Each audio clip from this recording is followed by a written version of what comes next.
चीज होती है। युग के अनुसार अपनी अर्थ क्रिया को जीवित रखते हुए अपना स्वरूप स्थापित करती थी। तीर्थ क्षेत्रों की स्थापना का जो प्रथम लेख यहाँ बांचा गया था,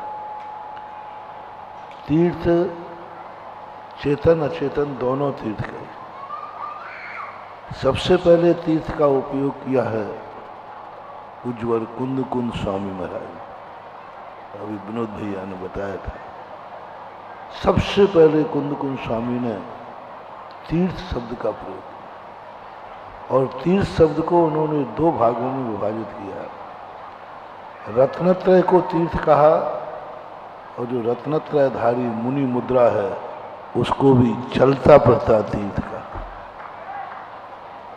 कुंद कुंद स्वामी ने इस मुद्रा को तीर्थ का रूप दिया। सबसे पहले इसको जिन मुद्रा कहा और जिन मुद्रा जहां हो वही तो तीर्थ माना जाता। तो उन परंपराओं को जब हम देखते हैं कि एक चैतन्य तीर्थ होता है और चैतन्य तीर्थ को हम अभिव्यक्ति नहीं कर पाते। चैतन्य तीर्थ जो होता है वह एक रूप नहीं होता, उसमें नाना रूपताएं होती। एक व्यक्ति में भी नाना रूपों में उतार चढ़ाव में विद्यमान रहता है। उस तीर्थ को शाश्वत उतार चढ़ाव के बिना एक रूपता देने के लिए ही अचेतन तीर्थ क्षेत्रों की स्थापना की गई। चेतन को एक रूप देने के लिए, एक मुद्रा देने के लिए, एक आकार देने के लिए, एक आसन देने के लिए, नाना रूपताएं खत्म हो, एक रूपता हो, तो फिर ये तीर्थ क्षेत्र जो बने, सबसे पहले तीर्थ क्षेत्र भरत चक्रवर्ती ने बनाए थे और भरत चक्रवर्ती ने तीर्थ क्षेत्र बना करके दूसरे सगर चक्रवर्ती ने उसकी सुरक्षा की थी। अपने 60,000 बेटों को लगा दिया था तीर्थ की सुरक्षा के लिए।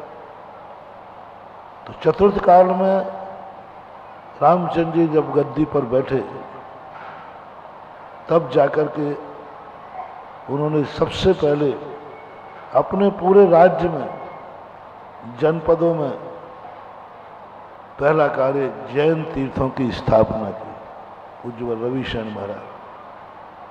उसके बाद चलते हुए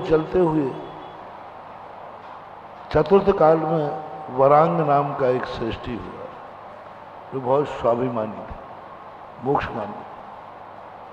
उनको जब जो ललित नरेश के द्वारा मथुरा के राज्य जीर्ण पर राज्य मिला तो उन्होंने कहा कि मिला हुआ राज्य का मैं उपभोग नहीं करूंगा। जितना ससुराल से उन्हें धन मिला उसका स्वयं उपयोग न करके चारों तरफ ललितपुर के तीर्थ क्षेत्रों की स्थापना।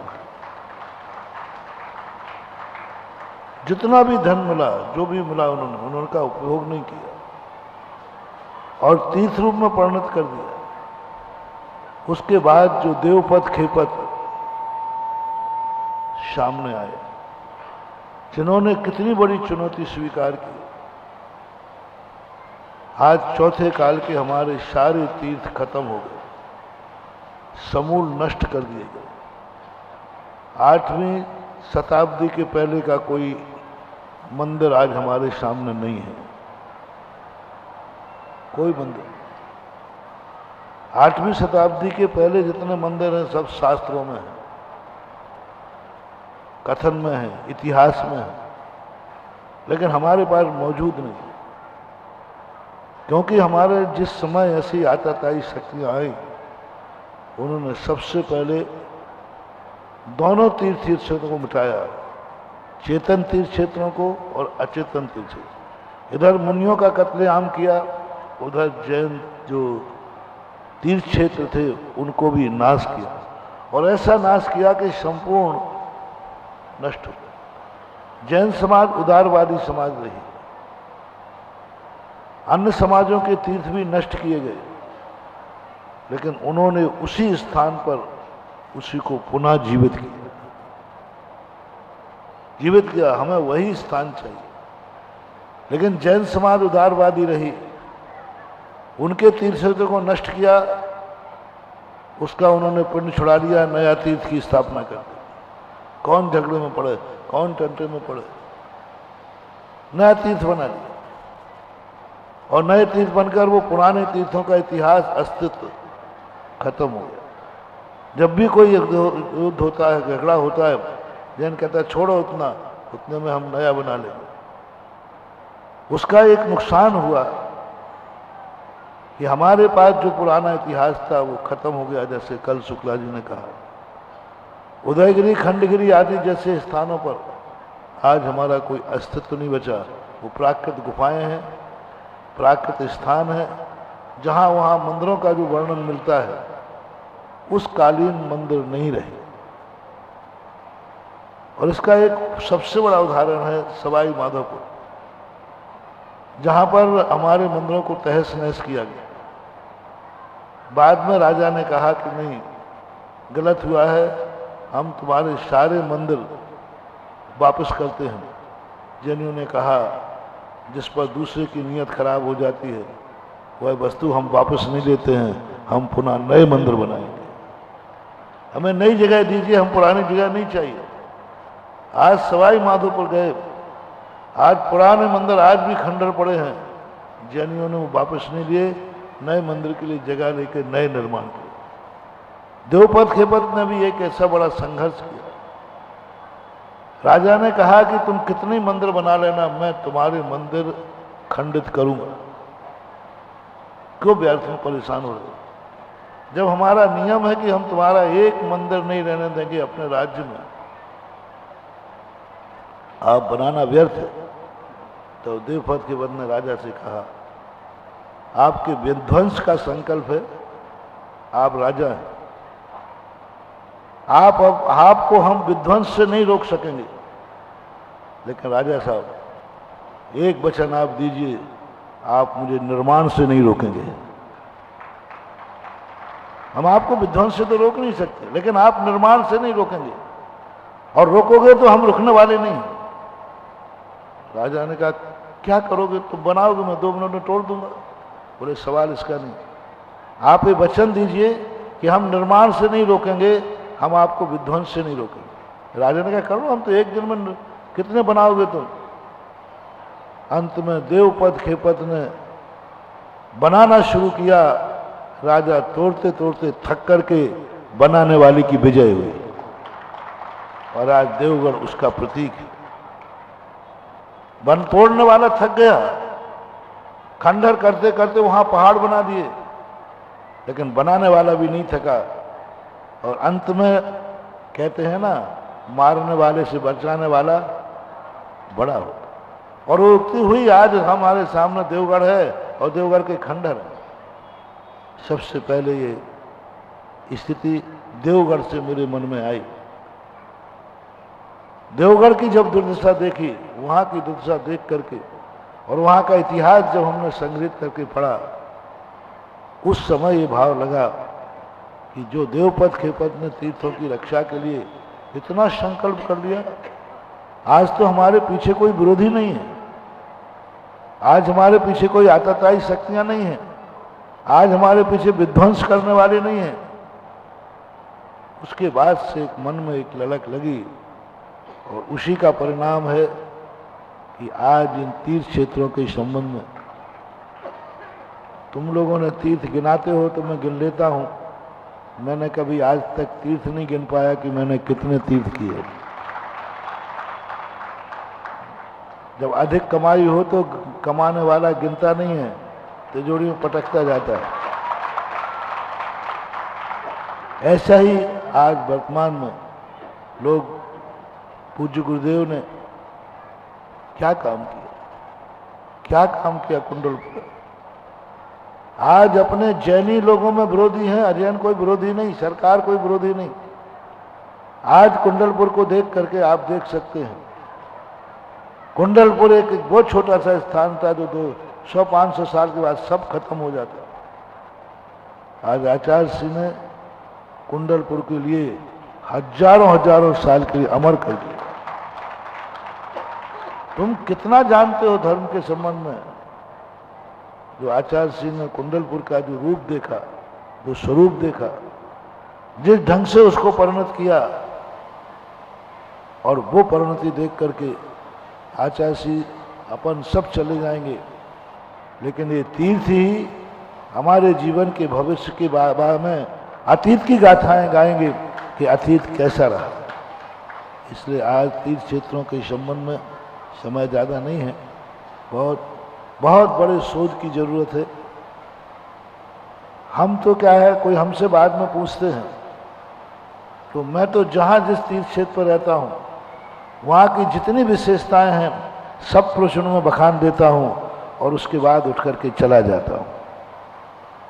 तो तुम कहें, अब आपको तो जहाँ जहाँ मैं रहा वहाँ वहाँ कितनी विशेषताएं हैं, एक एक तीर्थ क्षेत्र के इतिहास को तब और अब करके यदि लिखा जाए तो हर तीर्थ क्षेत्र पर एक किताब लिखी जा सकती है। 3 इतिहास ढूंढे जाएं, एक तो पूर्ण इतिहास, दूसरा विध्वंसक इतिहास और तीसरा नवनिर्मित इतिहास। हर क्षेत्र पर इसकी जरूरत है, भले वो जीर्णोद्धार हो गया हो, लेकिन पुराने इतिहास की वो मांग कर रहा है। पुराने इतिहास को वो जीवित करने के लिए कह रहा है। अब वो कार्य आप लोग कर सकते हैं, विद्वान लोग कर सकते हैं, और उसके लिए जैसा कहा था विजय बाबू ने कि उस क्षेत्र के लिए तो एक एक तीर्थ क्षेत्र पर विद्वान को एक 2 महीने रुकना पड़ेगा, तब वो सारा इतिहास बन सकता है, होना चाहिए, अच्छी बात है। कुंद के जहाँ तक लेख की बात आई, अब समय नहीं है, व्याख्यान बहुत हो सकते। कुंद भगवान एक वो शक्ति हैं जो उज्ज्वल को भगवान महावीर स्वामी की सबसे बड़ा योगदान यदि किसी का है तो कुंद भगवान का। वो सुदंत भूतबली का है, जो मैंने कल प्रातः काल में कहा था, है, लेकिन वो सैद्धांतिक है। वो सिद्धांत की सुरक्षा करने वाले हैं। वो सुदंत भूतबली ने, भगवान महावीर ने जो अलौकिक खोज की, संसार के किसी दर्शन की खोज नहीं है। संसार का कोई दर्शन ने कर्म सिद्धांत को नहीं खोजा। महावीर स्वामी की सबसे बड़ी जैन दर्शन की अलौकिक यदि कोई खोज है तो वह खोज है कर्म सिद्धांत। इस कर्म सिद्धांत की व्यवस्था किसी भी दर्शन ने, कार ने इस रूप में प्रस्तुत नहीं की, और ये सबसे बड़ा योगदान दिया पूज्य धरसेन स्वामी ने और कुसुदंत भूतबली ने कल बताया। आज जो कुंद भगवान ने जो आज व्याख्यान हुआ, कुंद स्वामी भगवान महावीर स्वामी की आज 2100 वर्ष तक जो जीवित है,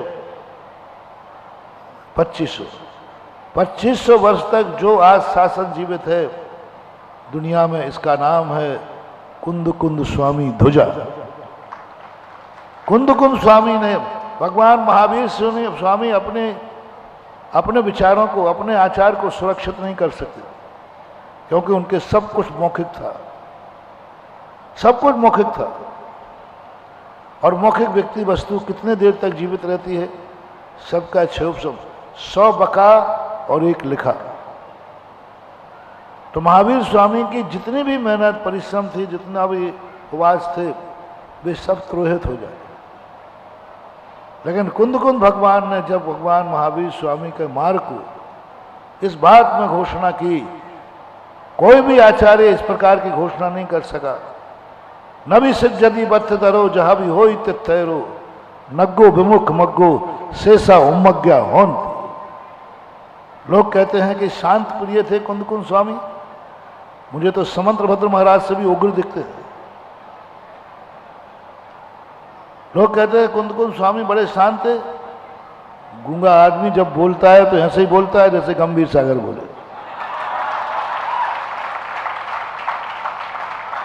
गूंगा आदमी बोलता नहीं, और बोले तो फिर ऐसे बोलता है।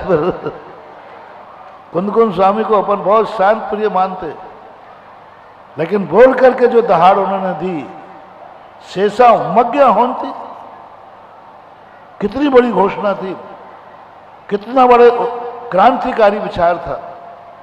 कितना बड़ा शंखनाद था, कितना बड़ा आगाज था दुनिया के लिए। नबी सिज्जदी बत धरो, अपने आराध्य तीर्थंकर को भी लाइन हाजिर कर दिया। अपने आराध्य तीर्थंकर को, जो सबसे जैन दर्शन के आराध्य होते हैं तीर्थंकर, उनको भी लाइन हाजिर कर दिया। यदि आप भी वस्त्र का त्याग नहीं करते हम तो आपको भी मोक्ष के दरवाजे नहीं खुले। ऐसा कहने वाला कोई मुनि महाराज हुए हम, तो उनका नाम है परम पूजनीय कुंद कुंद भगवान। भगवान को लाइन हाजिर करना, भगवान को भी लाइन में खड़े कर देना। सारी दुनिया में तो यही होता है, समर्थमान के लिए कोई मार्ग नहीं बताया जाता। समर्थमान जहां से चल जाता है वही मार्ग होता है। ये सारी दुनिया की नीतियां हैं कि शक्तिमान व्यक्ति जहां चल जाता है वही मार्ग होता है। शक्तिमान को मार्ग नहीं दिखाया जाता, शक्तिमान को रास्ते नहीं बताए जाते, वो जहां से चले वही रास्ता मान लीजिए। लेकिन कुंद कुंद स्वामी महाराज वो हैं जो शक्तिमान के लिए कहते हैं इस रास्ते पे चलोगे तो आप तो बनोगे, नहीं तो बने रहना तीर्थंकर अपने घर के। शक्तिमान को रास्ता दिखा रहे हैं, सर्वभौम शक्ति को रास्ता दिखा रहे हैं। नबी सिज्जदी बत धरो, जहां भी हो ही तीर्थंकर भी क्यों ना हो, नहीं से शेषा उमज्ञा होती, ये और शंखनाद था, ये और आगाज था। ऐसे कुंद कुंद आचार्य भगवान का जो स्वरूप है, वस्तुतः उनके स्वरूप को 1000 वर्ष तक उनके स्वरूप को कोई समझ ही नहीं पाया। जैसा जय कुमार जी ने कहा था, टीकाकार गलत कह रहा है ये नहीं कह रहा हूं, लेकिन टीकाकार मूल के साथ न्याय कर पाए हैं ये भी नहीं कह सकते। 1000 साल बाद कौन समझेगा? अमृतचंद सूरी जयसेन स्वामी 1000 वर्ष लगभग हुए। 1000 वर्ष पहले जो भगवान महावीर के निकट थे, उस समय की विचारधारा को हजारों साल बाद टीकाकारों ने उद्धृत किया। टीकाकार नहीं समझ पाए, टीकाकार जो नहीं समझ पाए, फिर उनके पढ़ने वालों ने तो और ही अनर्थ कर दिया। पढ़ने वालों ने सबसे ज्यादा अनर्थ किया, सबसे ज्यादा अनर्थ किया पढ़ने वाले।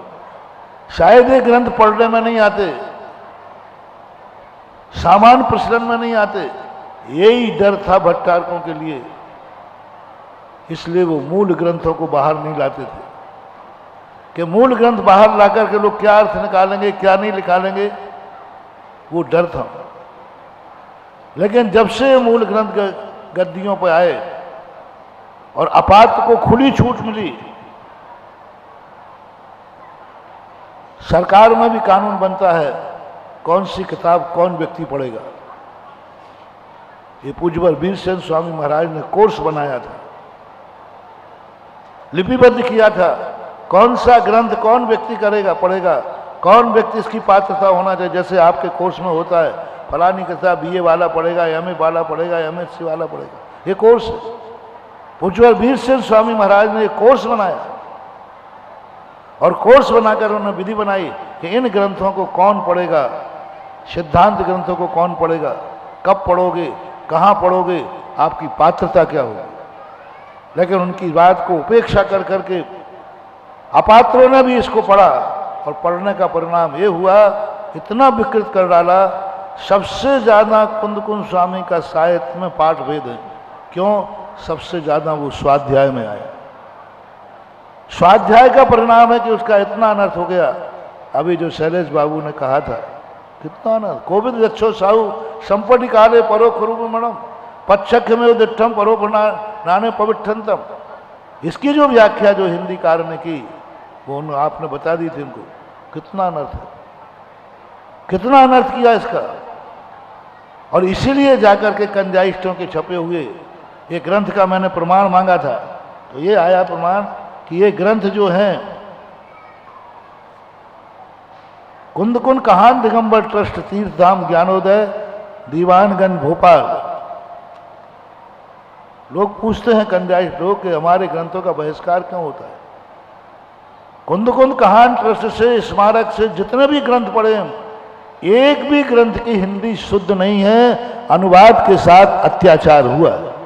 एक भी ऐसा एक भी ग्रंथ कंजाइस्टों से नहीं छापा जिसमें उन्होंने हेरा फेरी नहीं की हो, जिसमें उन्होंने मूल से जाकर के अपनी बात नहीं जोड़ी हो। कई बार तो इतना बड़ा दुस्साहस किया कि मूल में भी संशोधन करा दिया गया। तो ऐसे ग्रंथों के लिए स्वाध्याय की गद्दी से बाहर होना चाहिए। ऐसी संस्थाओं से प्रकाशित ग्रंथ स्वाध्याय की गद्दी से बाहर होना चाहिए। पढ़ने के लिए मना नहीं कर रहा हूं, पढ़ेंगे नहीं तो हमें गलती कैसे पता चलेगी। स्वाध्याय की गद्दी से बाहर होना चाहिए। ये अनार्स अनुवाद है, आर्ष परंपरा के अनुवाद नहीं है। अमृतचंद सूरी महाराज ने जहां तक वहां लिखा, इंद्रिय और मन की अपेक्षा सविकल्प प्रत्यक्ष का एक शब्द प्रयोग उन्होंने। इसका उल्लेख जयसेन स्वामी महाराज ने भी लिया। सविकल्प स्वसंवेदन, सविकल्प स्वसंवेदन। सविकल्प विकल्प का अर्थ होता है सामान्य रूप से शुद्ध ज्ञान, वितर्क है सुतम। जो शुद्ध का आलम्बन लेकर के प्रत्यक्ष अनुभव किया जाता है, वो अर्थ उज्ज्वल अमृतचंद सूरी महाराज ने लिया है। सविकल्प का ना आगम का आलम्बन लेकर। जैसे व्यक्ति स्वप्न में परोक्ष वस्तु का प्रत्यक्ष अनुभव करता है।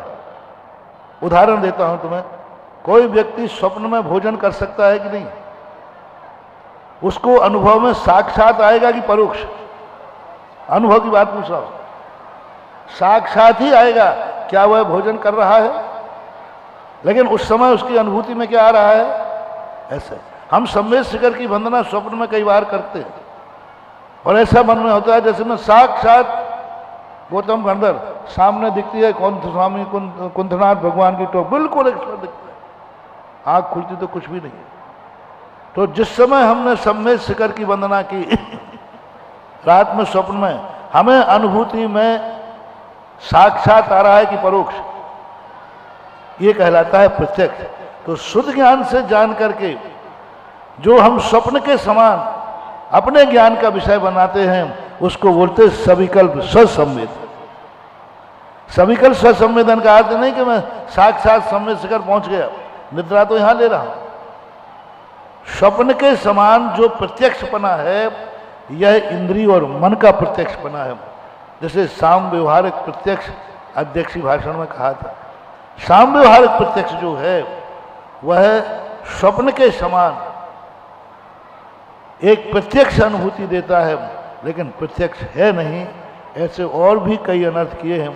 भूदत्तेना विगदा भूतार्थ नय के संबंध में कहा। तो ऐसी बहुत सारी अनुवाद की स्थितियां, पर कुंद भगवान पर हमें गर्व है कि आज जैन धर्म के उस यथार्थ स्वरूप को, यथार्थ जो शुद्ध स्वरूप है, कुंद भगवान महावीर श्री की भगवान के अभिप्राय को, भगवान ने जो साधना की थी, अनुभव किया था, उसको आज तक इन 2500 साल में जीवित रखने वाले कुंद भगवान थे। अनेकांतमय की जहां तक बात थी, तो अनेकांतमय तो स्पष्ट हो ही गया था। परस्पर विरोधी अपनों के साथ रहना कोई बड़ी चीज नहीं है। विरोधी के साथ मिलकर के एक साथ रहना, वो अनेकांत कहलाता है। अपनों के साथ रहने में क्या, सब अपने ही तो हैं। लेकिन प्रत्येक गुण, प्रत्येक धर्म परस्पर में विरोधी है, परस्पर में विरोधी है। लेकिन दोनों ऐसे मिलके काम करते हैं।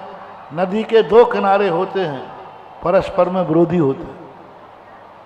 दोनों किनारे परस्पर में विरोधी होते हैं, दोनों किनारे कभी मिलेंगे नहीं।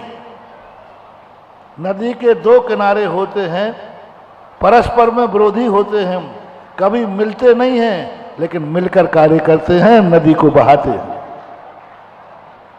प्रत्येक गुण आत्मा के लिए कार्यकारी सपक्ष है, लेकिन परस्पर में विरोधी है।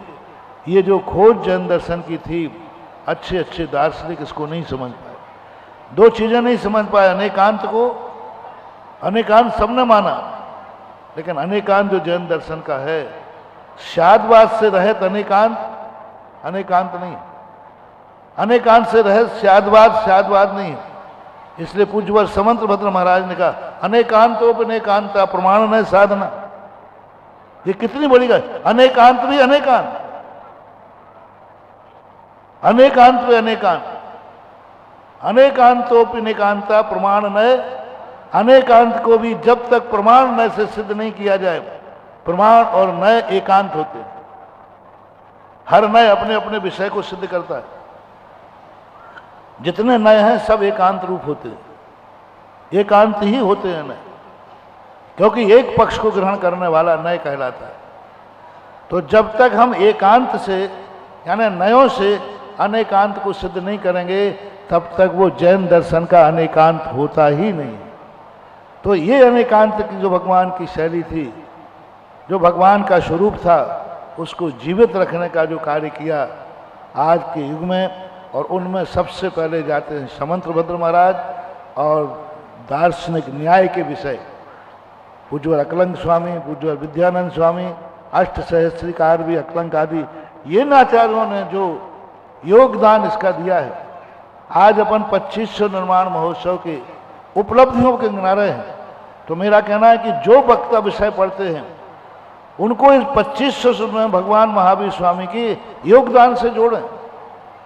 आप यही नहीं लिखें कि आपको जो शीर्षक मिला है उस शीर्षक पे आप अंत में आगे पीछे बीच में ये जोड़ें कि ये 2500 साल के अंदर ये महावीर स्वामी से कहाँ जुड़ता है। 2500 साल भगवान महावीर स्वामी को हो गए, यहाँ तक भगवान स्वरूप को, भगवान को लाने के लिए आपके लेख में वर्णित विषय क्या योगदान है। आपके लेख में जो वर्णन किया जा रहा है, चाहे वो कुंदकुंद महाराज का हो, चाहे समंतभद्र महाराज का हो, चाहे बौद्धों का हो, चाहे किसी का भी हो, भगवान महावीर स्वामी को आज 2500 साल तक जीवित रखने का आपके लेख में वर्णित विषय वस्तु का क्या योगदान है। महावीर स्वामी से जोड़िए। आप विषय वस्तु आपकी स्वतंत्र नहीं होना चाहिए। स्वतंत्र वस्तु पर गोष्ठी नहीं है ये, स्वतंत्र लेखों विषय पर गोष्ठी नहीं है ये गोष्ठी भगवान महावीर स्वामी को 2500 साल तक जीवित किन किन कारणों से रखा, कौन कौन है इनको जीवित रखने वाला। आज महावीर स्वामी उतने ही जीवित हैं जिस समय भगवान महावीर स्वामी थे। कौन है इतने वर्षों तक? कोई व्यक्ति, हर व्यक्ति भूल जाता है, कितने लोगों को भूल गए, लेकिन आज तक जीवित रखने वाला आपका कौन सी विषय? आपके चरित्र हैं, आपके पुराण हैं। बौद्ध दर्शन का कल लेख वांचा गया। महावीर स्वामी के 2500 निर्माण महोत्सव से क्या मतलब है? इससे क्या लेना ना? बौद्ध हुए हैं वो हुए हैं। आप ये सिद्ध करिए कि बौद्ध दर्शन ने भगवान महावीर स्वामी को आज तक जीवित रखने में क्या योगदान दिया।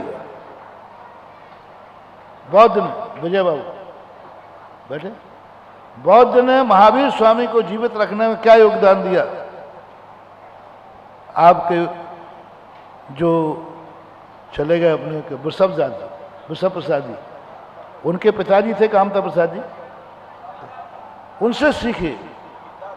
दादा थे, दादाजी वंशज थे, उनसे सीखे बौद्धों का योगदान दिगंबर जैन धर्म के लिए। हमारे पास कोई प्रमाण नहीं थे। लोग बौद्ध धर्म पहले कहते थे, ये कहते थे, तो बौद्धों ने जो महावीर की निंदा की, बौद्धों ने जो दिगंबरत्व की निंदा की, उन निंदनीय वचनों को प्रमाण में ला करके दिगंबर और नग्नक्त करके एक किताब लिखी।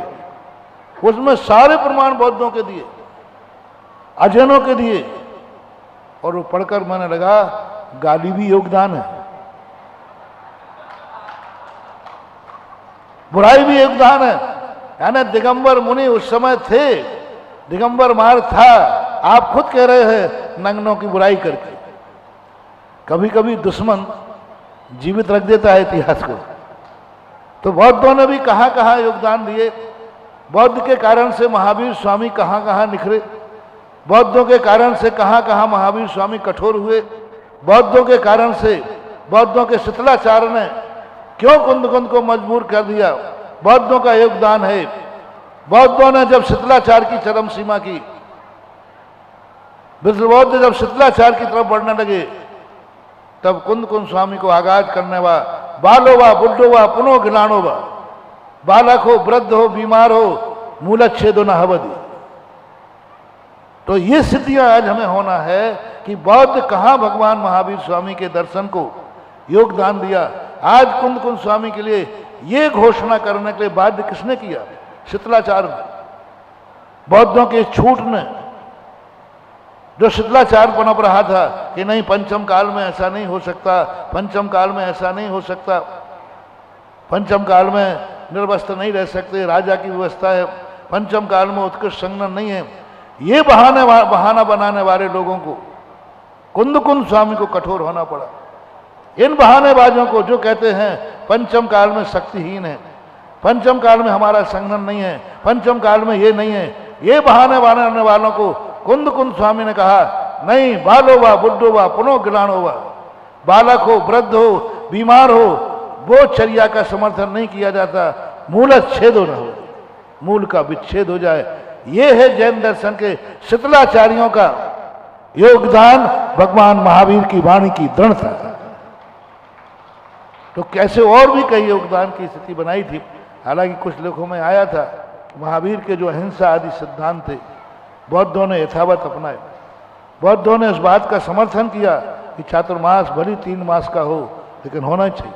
हालांकि दिगंबरों में 3.5 मास का ही होता है, चातुर्मास तो कहा जाता है, चातुर्मास तो ओरिजिनल 3.5 मास का ही होता है। तो इस प्रकार की स्थितियों को लेकर तो हमारे लिए हर लेख में, और आगे अपने धर्मचंद जी का लेख था आगम परंपरा का। श्वेतांबर साहित्य से मैं एक बात जरूर पूछना चाहता हूँ, जो मैं लेख को गौर से सुन रहा था, शायद आप करेंगे। क्या आज जो श्वेतांबर संप्रदाय में आगम है द्वादशांग के नाम, क्या इतना ही भगवान महावीर स्वामी का था? क्या ये उसका सार है या छोटा रूप? सारांश शब्द एक बीच में आप बोले थे, क्योंकि भगवान महावीर स्वामी का इतना सा ही तो उपदेश नहीं रहा हो, वो तो बहुत बड़ा रहा हो। फिर यदि उनका उपदेश दूसरा था तो यथावत नाम रखने का क्या औचित्य था? वही नाम रखा, क्या इससे यह निर्णय नहीं हो गया कि आचारांग जैसे है, हमने वही आचारांग यदि नाम रख दिया तो ये निश्चित नहीं हो जाए कि भगवान महावीर स्वामी ने इतना ही आचारांग बताया, इतना ही आचार था। या तो हमें सारांश करके आचारांग परिशीलन, आचारांग सारांश, ऐसा कोई नामकरण करते तो हमें ये गुंजाइश रहती कि नहीं आचारांग बहुत बड़ा है। और उसमें फिर आचारांग के सारांश रखने वाले संकलन करता कौन थे, किसने लिपिबद्ध किया? ये संकलन है भगवान महावीर स्वामी का या भगवान महावीर स्वामी के भावों का अपनी भाषा में लिपिबद्ध किया गया? दो होते, एक तो यथावत मैंने प्रवचन दिया, आपने यथावत लिख दिया, और एक होता है महाराज के भावों को लेकर के आपने एक कविता बना दी, आपने एक लेख बना दिया। तो ये भगवान महावीर स्वामी की विषय वस्तु है या उनका यथार्थ उद्बोधन का संकलन किया गया? यथार्थ, क्योंकि दिगंबर परंपरा इस बात को नहीं मानती। दिगंबर परंपरा कहती है भगवान महावीर स्वामी की वाणी का कोई संकलन आज और मौजूद नहीं है। भगवान महावीर ने जो बोला है उसको आचार्यों ने अपनी भाषा में उसको अपनी तरफ से लिपिबद्ध लिया। जैसे दिगंबर जैन ग्रंथकार हर ग्रंथ के साथ लेखक के रूप में अपना स्वयं का नाम लिखते हैं। स्वयं का माने कोई भी महावीर स्वामी का आज तक कोई ग्रंथ नहीं है, ना महावीर स्वामी की वाणी का संकलन नामा कोई ग्रंथ है, सारा आचार्य ने स्वयं लिखा है। लेकिन उसका दर्जा क्या दिया? जिनवाणी। कहते जिनवाणी है, आर्य जिनवाणी का चढ़ेगा, पूजा जिनवाणी का होगा, लेकिन लिखने वाला कौन है? आचार्य। तो क्या वो द्वादशांग जो लिखा गया वो दिगंबर आचार्यों जैसे अपनी भाषा में परिवर्तित करके लिखा गया, या यही भाषा, यही बात, यही उवाच यथावत रूप से महावीर स्वामी के थे, उनको संकलन कर दिया गया? इस बात का स्पष्टीकरण इस लेख में हो तो थोड़ा बहुत अच्छा रहेगा। लेख बहुत अच्छा था, सारा व्याकरण और पूरा तो बाँच ही नहीं पाए। आपका तो वैसे ही लेख सब अच्छे ही होता है, क्योंकि और सबसे बड़ी मुझे खुशी है कि राजस्थान में जो प्राकृतिक समन संस्कृत डिपार्टमेंट खोला उसके अध्यक्ष धर्मचंद जी, अपने शीतल जी और 3 बताए थे ना अभी, जिनेंद्र जी, बहुत बड़ा काम हो रहा है। और आप सबके मेरा कहना है कि आपको अध्यक्ष पद मिला, आपके साथ विद्वान हैं, सब मिलकर के भारत के हर प्रांत में अपने अस्तित्व कायम कराओ। मेरा सहयोग जहाँ तक बनेगा, मैं साधु हूँ, मैं अपनी भूमिका के अनुसार बहुत कर सकता हूँ। मेरा बैठा हुआ नेटवर्क यदि इस काम आता है तो इससे बड़ी खुशी क्या होगी। नेताओं से मुझे परिचय करके कोई कमंडल नहीं उठवाना है। नेताओं से परिचय करके हमें क्या चाहिए है? नेताओं से हम इसलिए परिचय करते हैं, कभी संस्कृति को जीवित रखने में कानून यदि सामने आता है तो नेताओं का उपयोग कर लेता हूं। तो इस प्रकार के वह जो द्वादशांग की जो बात थी, उस द्वादशांग के अंदर ये खुलासा होना चाहिए कि महावीर के उवाच हैं ये क्या महावीर की ही भाषा है? क्या महावीर के मुख से निकली हुई शब्दावली है? उस शब्दावली को जैसे हमने टंकोत कर दिया, लिपिबद्ध कर दिया, शब्द महावीर के, भाषा महावीर के मुख से निकला हुआ है, यह द्वादशांग एक बात। दूसरा सारांश रूप है या भाव रूप है।